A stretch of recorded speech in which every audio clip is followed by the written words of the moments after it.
देखिए, मेरा नाम पूजा शुक्ला है और हम लोग सीए कानून का विरोध कर रहे हैं क्योंकि कहीं ना कहीं सीए संविधान विरोधी है। जब हमारे यहाँ देश के संविधान में पहले से ही ये प्रोविजन था कि जो सरकार की मंशा पे अगर कोई व्यक्ति बाहरी देश से शोषित और पीड़ित है, वो आकर के भारत की नागरिकता लेना चाहता है तो सरकार उसे दे सकती है। लेकिन इस तरह के कानून ला करके और खासतौर पर एक समुदाय का नाम गायब करना, कहीं ना कहीं सरकार की नीयत और मंशा पर शक हमें महसूस होता है। हम ये मानते हैं कि अभी सीए के बाद इनकी रणनीति है कि एनआरसी और एनपीआर लागू करेंगे, जिसके बाद कई लोगों की नागरिकता यहाँ से रद्द कर दी जाएगी, जिन्हें डिटेंशन सेंटर भेज दिया जाएगा। आप सोचिए कि भारत के प्रधानमंत्री नरेंद्र मोदी के पास उनकी डिग्री नहीं है और मैं यकीन के साथ कह सकती हूँ कि अमित शाह के पास भी उनके कागज या उनके पिता के पास भी कागज नहीं होंगे। तो क्या इसके आधार पर कुछ समुदाय विशेष के लोगों को बाहर निकाल देना ये कितना सही है? हम लोग इसके विरोध में यहाँ बैठे हैं और हम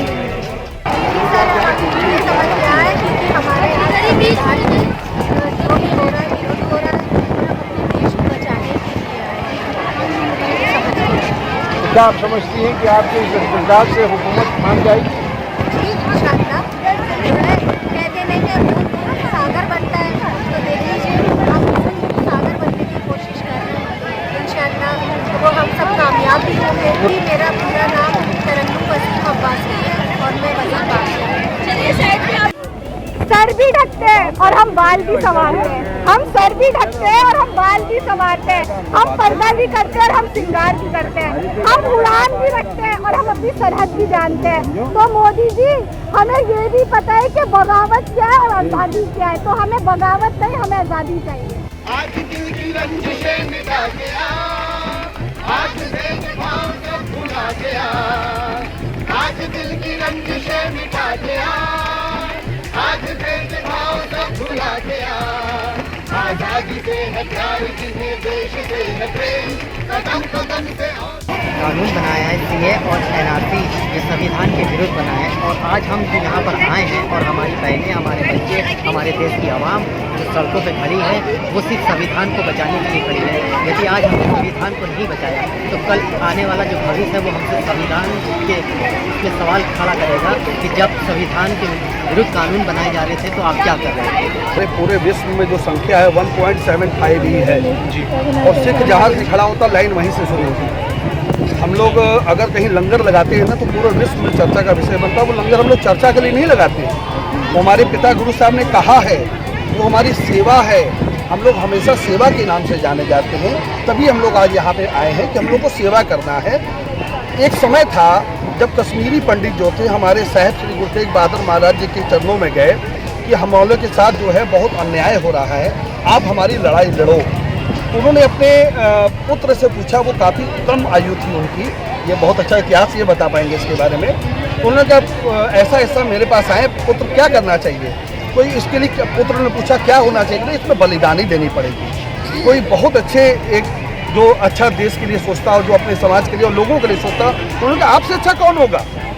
ये साहब श्री गुरु गोविंद जो आगे चल के हमारे 10वें गुरु बने, 9वें गुरु अपने 10वें गुरु से पुत्र से पूछते जो बाद में हम लोग के गुरु बने, उन्होंने कहा आपसे अच्छा कौन हो सकता है पिताजी, आप बलिदानी दो। तो हम उस कौम से आते हैं, हमारी कौम में बलिदानी सिखाई गई है, जुल्म के साथ लड़ना सिखाया गया है, जुल्म के साथ टकरा लेना यानी टक्कर लेना सिखाया गया है। ये इतिहास गवाह है, कोई आज नई बात नहीं है। आज हम लोग आए हैं, हम लोग अपने समाज की तरफ से आपको ये गुरु महाराज के चरणों में अरदास करने आए हैं। जो देश के अंदर जो व्यवस्था इस समय खराब हो रही है, जो चरमराई जा रही है दिन ब दिन, ये एक सामान्य तरीके से हो जाए। हम अपने अपने सब काम में लग जाएं, हम अपने भारत को आगे बढ़ाने के लिए काम में लग जाएं, ना कि इस तरह से हम लोग जगह रात दिन इस सर्द रातों में हम लोग जगह जगह पूरे हिंदुस्तान में बैठे या विश्व में बैठे, हम अपने अपने सब रोजगार में लग जाएं और देश को आगे बढ़ाएं।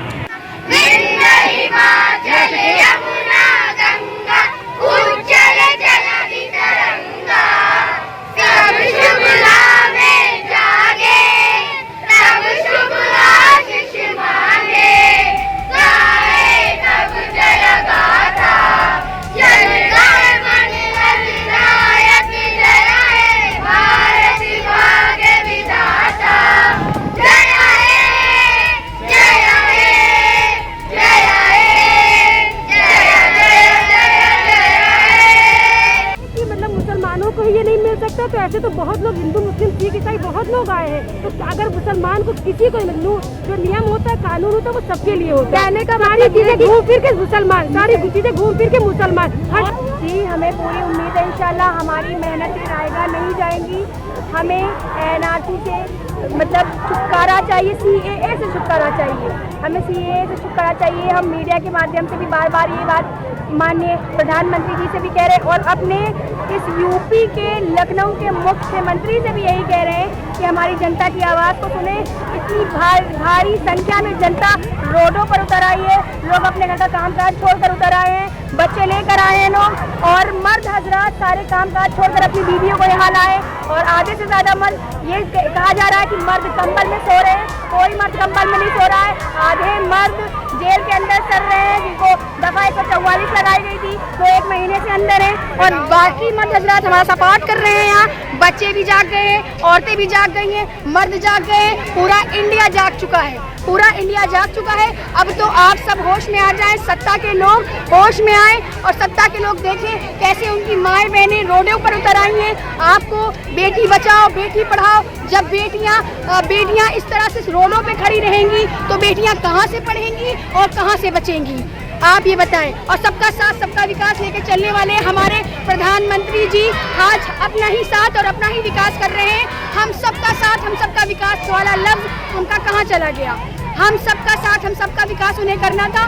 तो हमें भी इस चीज़ से प्रॉब्लम है, CAA से हमें प्रॉब्लम है, तब हम मैदान में उतरी हैं औरतें और हम दिखा देंगे कि ये कानून को वापस लें और इस कानून की मुखालिफत करते, सख्त मुखालिफत करते हैं। हम भगत सिंह की चेली हैं और हम अपनी आज़ादी को पूरी मांगने की उम्मीद रखते हैं कि ये हमको इस कानून से, इस काले कानून से आज़ाद कर दें, इस काले कानून को हटा दें। हमारे लिए बिल्कुल मुखालिफत करते हैं और पूरे मुल्क में प्रदर्शन हो रहा है हर तरफ, कोलकाता, पटना, बिहार, दिल्ली, शाहीन बाग और ये दूसरा शाहीन बाग तैयार हो चुका है। हमारा घंटाघर दूसरा शाहीन बाग तैयार हो चुका है।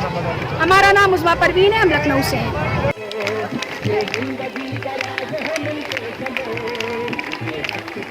जी मेरा नाम हुसनारा है और जो लोग ये कह रहे हैं कि इसमें सिर्फ मुस्लिम औरतें हैं तो वो ज़रा मुझसे आके बात करें, मैं उनसे मिलाती हूँ और मैं उनको फ़ोटो भी दिखाऊंगी। और जो लोग मंच पे बैठे होंगे, अभी पूरी सिख फैमिली है हमारी, कम से कम 50 हिंदू औरतें, खुद मेरी फ्रेंड यहाँ पर इस जगह पर मौजूद है जो कि गोमती नगर से आई हुई हैं। तो जो ये हमारी लड़ाई नहीं है, पूरे हिंदुस्तान की लड़ाई है, हमारे संविधान की लड़ाई है।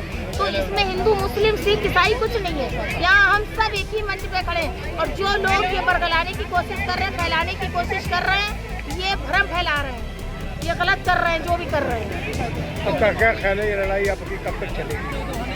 क्या गवर्नमेंट को झुका देंगी? जब तक गवर्नमेंट चाहेगी तब तक होगी। अगर गवर्नमेंट चाहे वो आके हमारे माननीय अमित शाह जी जो आए थे परसों यहाँ पर, तो उनको जो हमारे नरेंद्र मोदी जी कहते हैं कि सबका साथ सबका विकास और महिलाओं के जो बढ़ाने की, बेटी पढ़ाओ बेटी बचाओ की बात करते हैं, तो अमित शाह जी को यहाँ आना चाहिए था। वो लोग कहते हैं कि हम कंफ्यूज हैं, हमें पता नहीं है, हमें समझ नहीं है, तो वो आके हमें समझाएं कि हम गलत हैं, तो आके हमारे सामने बात तो करें। हम कोई मतलब हुआ तो है नहीं जो उन लोगों को खा जाएंगे या कुछ कर लेंगे, तो इसलिए वो आके हमसे बात करें, हमारे सामने बात रखें। हम लोग बहुत समझदार हैं, हम समझ जाएंगे। अगर उनसे कोई गलती हुई है तो हम उस गलती को भी माफ़ करने को तैयार हैं। वो अपना वापस ले लें, अपना स्टेटमेंट वापस ले लें कि जो उन्होंने दिया था कि हम कतई वापस नहीं लेंगे और हम अड़े हुए हैं, ऐसा नहीं है। सर आप जो है बहुत ऊंची पोस्ट पे हैं, आप देश के गृह मंत्री हैं।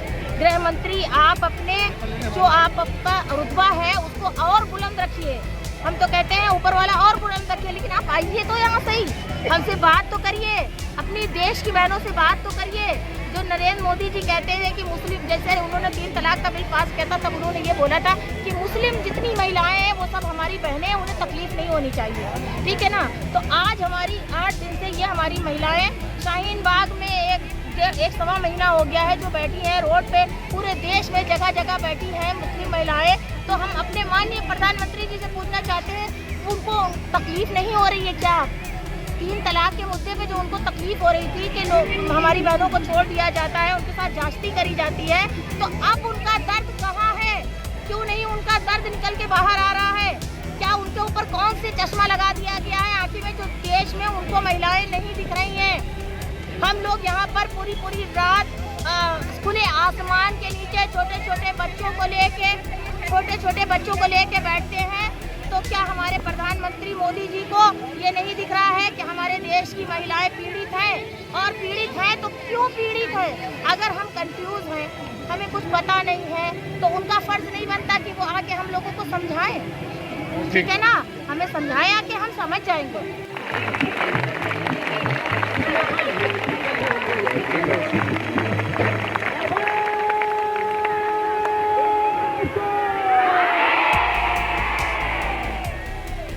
देखिए, जहाँ तक इस कानून के बारे में खुद हमारे गृह मंत्री कह रहे हैं कि लगेगा, वो तो लगेगा, वो कोई मर जाए, कोई जी जाए, वो कुछ हो जाए, वो तो लगेगा। ये जिदों से हुकूमत नहीं चलती है। प्रजा आपके बच्चे की तरह है, और राजा जो होता है, आप अपने को राजा समझ रहे हैं, राजा जो होता है वो प्रजा को बच्चे की तरह रखता है। ऐसा नहीं करता है कि अब माँ होती है, बच्चा दूध मांगता है तो वो बहुत रो रहा है तो इसको टमाटे मार देती है, ठीक है, लेकिन गला तो नहीं दबा देती बच्चे का। आपका जो अड़ियल आप लोगों का ये है कि कुछ भी हो जाए जग कर डालेंगे, वो ये तरीका थोड़ा सा नरमी करें, थोड़ी सी नरमी। मरना सबको है, मिट्टी में सबको मिल जाना है, चाहे चिता पे जलो चाहे कब्र में जाओ, मर सब जाएंगे, कोई अमर नहीं है, अमृत किसी को नहीं मिला। आप ठीक है, आप मनुस्मृति कर रहे हो, करो, लेकिन आप ये क्यों कह रहे हो कि मुसलमानों को छोड़ दो? आप मुसलमानों को लेके क्यों नहीं चल रहे हैं? क्या परेशानी क्या है? मुसलमानों ने आपके साथ क्या किया है? आपको क्यों इतनी परेशानी है मुसलमानों से? आप लेके चलिए साथ में, आप हुकूमत कर रहे हैं, हाकिम ऐसे तो नहीं होते। हाकिम तो जब कभी आपको परेशानी है, मुसलमान हुकूमतें थी, ठीक है थी, लेकिन उन्होंने अपनी प्रजा का बराबर से ख्याल रखा था। ऐसा नहीं किया था कि नहीं ये मुसलमान इसको तो नहीं देंगे, बाकियों को हम देंगे, जैन और पारसियों तक को देंगे, मुसलमान को नहीं देंगे। ये बातें गलत, अपनी बातें सही करें, बाकी वो कोई कानून लाए, हमें उससे कोई नहीं परेशानी है, लेकिन CAA में अमेंडमेंट उनको करना पड़ेगा। या तो मुसलमानों को जोड़िए, या तो आप कहिए दलितों को हम जोड़ रहे हैं, और या तो आप फिर ये कानून ख़त्म करिए, इसको आप वापस ले जाइए, आप काला कानून ख़त्म कर दीजिए। हुकूमत आपको करनी है, मैं मालूम है हुकूमत करनी है, आपके पास ताकत है, आपके पास पावर है, आपके पास सब कुछ है, और एहतिजाज को दबाना बहुत मुश्किल होता है। इतना गर्रा, इतना गुरूर किसी का नहीं चलता है। एहतिजाज जितनी तेज़ी से बढ़ेगा आपको परेशानी हो जाएगी, एहतिजाज बढ़ता जाएगा कि आवाज़ें रुकेंगी नहीं। कितनों को मारोगे, कितनों को ख़त्म कर दोगे? क्या पूरे हिंदुस्तान के जितने ये इस वक्त शाहीन बाग के एहतिजाजी चलते हैं सबको मार डालोगे? सबको तो आप मार नहीं सकते हो, तो सुन लो ना, आके बात सुन लो, एक बात कर लो। तो कोई नरमी नहीं, 3 तलाक पे इतनी मोहब्बत आ रही थी, हाँ इतनी बहनें थी, सब थी, अब वो बहनें नहीं, अब सड़कों पे हैं बहनें, तो उनकी भी बात सुने आके आप, क्या बहनों को क्या परेशानी है? बस इतनी सी बात है, इतनी सी बात है। फिर आ जाए पूछ लें, या आए किसी जलसे में शाहीन बाग चले जाए या यहीं चले आए कि भाई क्या परेशानी है, क्यों परेशान हो तुम? इतनी सी जिद है कि हम तो नहीं आएंगे, हम तो गोलियां चला देंगे। ये हुकूमत ऐसे नहीं होती है भाई, कहाँ के हो तुम लोग? ये वक्त की आवाज़ है, नीचे चलो, ये जिंदगी का राज है, मिलके चलो, चलो भाई मिलके चलो, मिलके चलो, मिलके चलो। मेरा नाम अस्मा खान है। मैं मोदी, योगी, अमित शाह तीनों से कहना चाहूंगी कि ये जितनी भी फूट डाल रहे हैं आपस में, हिंदू, मुस्लिम, सिख, ईसाई, वो कभी नहीं टूटेंगे। हम लोग हमेशा भाईचारे से रहे और एक ही साथ रहेंगे। और हम मुसलमान आज मुसलमान की औरतें सड़कों पे उतरी हैं, वो पीछे नहीं हटेंगी, उनका जो मकसद है वो पूरा करके रहेंगे इंशाल्लाह। और हमारी ताकत बरकरार रहेगी, हम न कभी टूटे थे न कभी टूटेंगे, हम हमेशा एक साथ रहेंगे। चलिए शुक्रिया। मोदी जी से मेरा संदेश है, प्रॉब्लम्स है उनके ऊपर ज़्यादा ध्यान दिया जाए, ना कि हिंदू मुस्लिम। अभी भी देख लीजिए हमारे हिंदू भाई जो हैं या हमारे सिख भाई हैं जो भी है वो आपस में बट नहीं रहे। यहाँ तक कि हमें यही नहीं समझ में आता कि ये हिंदुस्तान है, यहाँ पर हिंदुस्तान की न्यूज़ के अलावा बेरोजगारी नहीं दिखाई जाएगी। कितने युवा बेरोजगार हैं, सब ग्रेजुएशन करके फिर रहे हैं, BEd करके फिर रहे हैं, लेकिन किसी को नौकरी के लिए आपने अभी तक एक आवेदन नहीं मांगा है। बस आप ये दिखा रहे पाकिस्तान की लड़कियों का धर्मांतरण किया जा रहा है। NRC के बारे में आप लोग एहतजाज करने आई हैं, इसके बारे में क्या जानते हैं? देखिए NRC का सबसे पहले मतलब है नेशनल रजिस्टर्ड सिटीजनशिप, ठीक है। इसके अगर ये अभी फिलहाल अभी लागू यहाँ नहीं हुआ, असम में लागू हुआ है। यहाँ पे इसका मतलब ये है कि अगर मान लीजिए जैसे ये हिंदू हैं, हिंदू पारसी जैन सिख जितने भी मतलब 6 धर्मों को उन्होंने कहा है, अगर ये इन लोगों को बुला सकते हैं अंदर, ठीक है, तो ये एक मुस्लिम को इन्होंने मना क्यों किया इसके अंतर्गत? अगर इनके पास मान लीजिए इनके पास आधार कार्ड है, हमारे पास आधार कार्ड है, हमारे पास वोटर ID है, हमें ये सब दिखा के हमें यहाँ पे रहने को मिलेगा, ठीक है। और इन सब के पास अगर ये नहीं भी है और अगर मान लीजिए यही घुसपैठ किए हुए, इनको आप तो बगैर देखे ही बुला लेंगे। तो इसलिए जो भी कानून बनाया जाए वो सबके लिए एक बनाया जाए और सेम कानून मतलब जो अभी तक जैसा भीमराव अम्बेडकर जी ने जो कानून लिखा था उसी के अकॉर्डिंग ही चला जाए। और जो NRC जो मोदी जी और अमित शाह जी ला रहे हैं, उस NRC के भक्त पे वो मुसलमान हिंदू ये देख के वो इस पे क्यों नागरिकता दे रहे हैं, है ना। वो कह रहे हैं कि अगर बाहर से हिंदू आते हैं तो उनको नागरिकता देंगे, चीन आते हैं उनको नागरिकता देंगे, सिख आते हैं उनको देंगे, लेकिन मुसलमान को ना देंगे। लेकिन हमें ये भी नहीं चाहो तो मुसलमान को नागरिकता मत दो। लेकिन हिंदुस्तान एक ऐसा देश है जो कभी धर्म को लेके विभाजित नहीं हुआ। जो मोदी जी है इस NRC को लेके धर्म पे विभाजित कर रहे हैं, धर्म के आधार पे कर रहे हैं, जो कि ये लड़वा रहे हैं। मोदी जी हर बार ये चीज़ करते हुए आए हैं और हम हिंदू ने मुसलमान ने, यहाँ पे आप ज़्यादातर देखिए मुसलमान ही नहीं है, यहाँ पे हमारे हिंदू भाई हैं, हिंदू बहनें भी हैं, सिख बहनें भी हैं, क्योंकि NRC से सबको दिक्कत है।